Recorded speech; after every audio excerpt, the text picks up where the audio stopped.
Thank you very much, Bob Torricelli. Madam Rajavi, honored guests from around the world, ladies and gentlemen, I am thrilled to be here once again to join with you in the resistance to the evil regime that dominates Iran today. And I want to say to you, as I look out at this vast crowd, you know, once I had the great honor of running for Vice President of the United States. I never addressed a crowd this big when I was running. You know, now that I think about it, if I could only have had about 1,000 of you in Florida, maybe I could have taken office. That's a longer story. I want to say to each one of you that the size and commitment of this gathering sends a powerful message to both our enemies in Tehran and the people of Iran who are yearning for change. That every one of you didn't just make a decision to come here to this meeting. By making that decision, you have put yourself into history. And you have identified with a destiny that is a destiny for freedom. One of the great freedom fighters in American history, Dr. Martin Luther King, said, "The moral arc of the universe bends slowly, but it always bends toward justice." I want to say to you today that the political arc of the universe may bend slowly, but it always bends toward freedom. Sometimes we have to help to bend the arc more quickly, and that is what your presence here today can make possible. Dr. King also gave his greatest speech at the Lincoln Memorial, a symbol of freedom in America. I have a dream, and I want to share with you a dream that I have for the Middle East.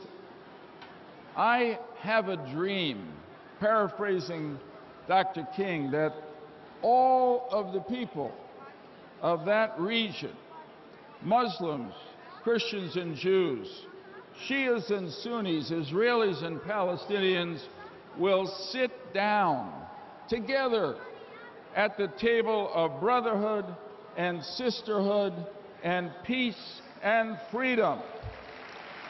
That is our dream.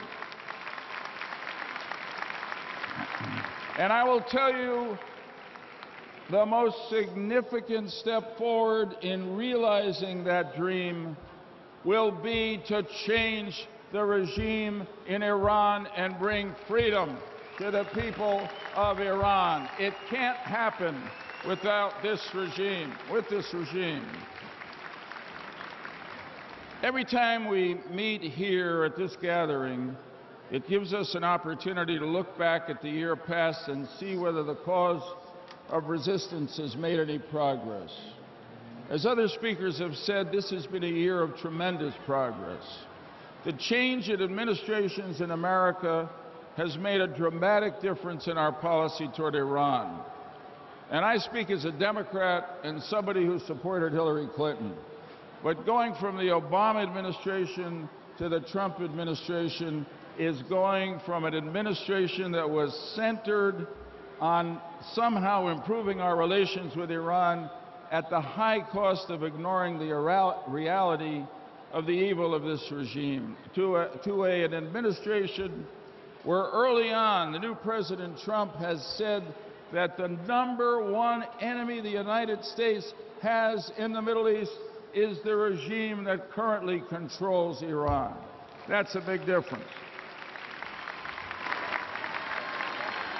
The second difference, and I don't have to say much about it after the extraordinary words of His Royal Highness Turkey, is that the Arab nations, they're more active diplomatically and militarily as part of a resistance against the regime in Iran than we've ever seen before.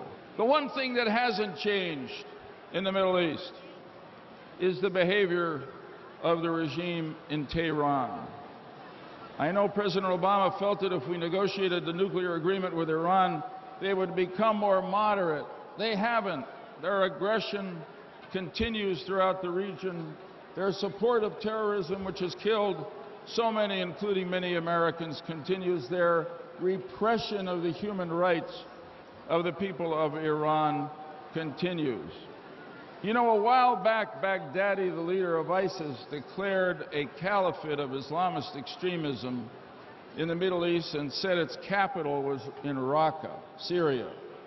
As you know, ISIS is now being pushed out of that capital, thank God. But Raqqa was never the capital of Islamist extremism and terrorism. The capital since 1979 of Islamist extremism and terrorism has been in Tehran under this extremist regime, and that is why it's got to go. But some things have changed inside Iran, and that's at the level of the people. You can never suppress a people. You can never enslave a people forever. The people of Iran, inside Iran, have shown the courage to rise up. In the past year, as you know, there is a social movement that has adopted the cause of bringing to light what happened to the 30,000 Iranians, mostly members of the MEK, who were massacred in 1988. One day, just as there was in South Africa after apartheid ended, there will be a truth commission in Iran that will reveal the horrible truth of what this regime did. To just talk about that, to hold Madame Rajavi's picture up in public places is a sign of the unrest of the people and the growing confidence of the people that change is near. The same is true of the remarkable public disagreements between the various leaders of the country. In the United States, we're now doing a review of our policy toward Iran. It is time for America and hopefully some of our allies in Europe to give whatever support we can to those who are fighting for freedom within Iran.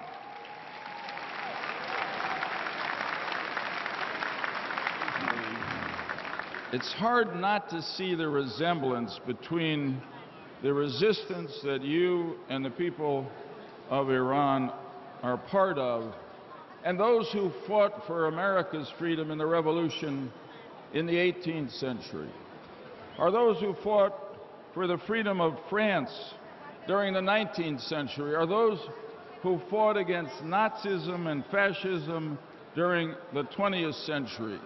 And every one of those fights, every one of those struggles for freedom ended successfully. And with the help of God and our continued partnership, this one will too. So I end with a prayer that sometime soon, maybe even next year, we are able to hold this meeting in a free Tehran, in a free Iran.